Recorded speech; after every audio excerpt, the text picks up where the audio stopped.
इसको देखा है कभी आपने? ये इसका काम क्या है? जब आप नारियल पानी पीते हैं तो इससे क्या करते हैं, आप इसी से नारियल को खींचते हैं। अब इस दोनों स्ट्रॉ की मदद से, जो मेरे हाथ में स्ट्रॉ है, इन दोनों स्ट्रॉ की मदद से हमको एक प्रयोग करना है, वो भी न्यूटन के तृतीय नियम पर आधारित। ठीक है, न्यूटन का तृतीय नियम क्या है, अभी आपको इस प्रयोग के माध्यम से हम समझाने वाले हैं। तो आपको क्या करना है, दोनों स्ट्रॉ में से इसके बड़े वाले हिस्से पर एक इस कैंची से एक कट लगा देना है।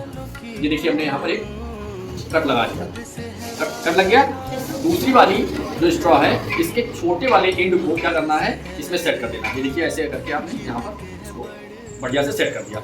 अब क्या होगी, ये दोनों फिट हो गई। अब आप यहाँ देख सकते हैं, यहाँ पर इस स्ट्रॉ का मुंह इधर है। हम हवा से जब फूंकते हैं तो यह हवा इधर निकलती है, इस साइड निकलती है, और वह विपरीत दिशा में एक फोर्स लगाएगी, जिसके कारण इस स्ट्रॉ को इधर नहीं, इधर जाना चाहिए, जबकि वो अपोजिट डायरेक्शन में जाता है। एक बार करके देखते हैं, देखा आपने?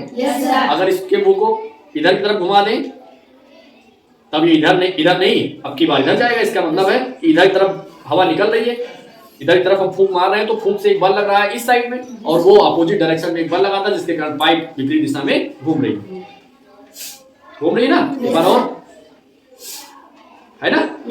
समझ में आया सबको? अगर हम बंदूक से फायर कर रहे हैं और उस बंदूक से जब हम उसके ट्रिगर को दबाते हैं तो क्या होता है, एक फोर्स पिन के द्वारा गोलियों पर लगता है, जिसके कारण गोली आगे की तरफ बहुत झटके के साथ, तेजी के साथ निकलती है। वह गोली जब आगे तेजी के साथ निकलती है तो पीछे की ओर एक पुश फोर्स लगाती है, जिसके कारण बंदूक बहुत तेजी से झटका लेती है। और इसी कारण से सैनिक जो होते हैं, बंदूक की बट को, जो लकड़ी का बना होता है, उसको अपने कंधे पर रोक कर रखते हैं, जिससे उनको चोट अर्थात इंजरी ना लगने पाए।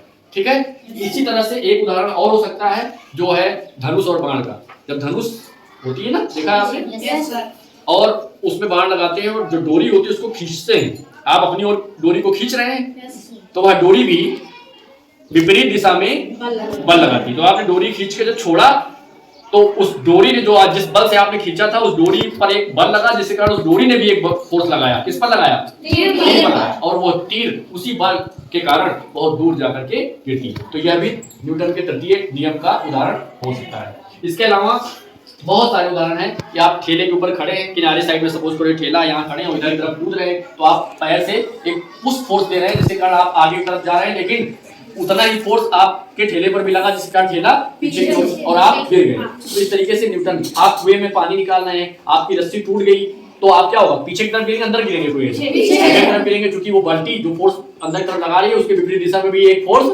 काम कर रहा होगा, और उस फोर्स के कारण आप पीछे की ओर झटका खाएंगे।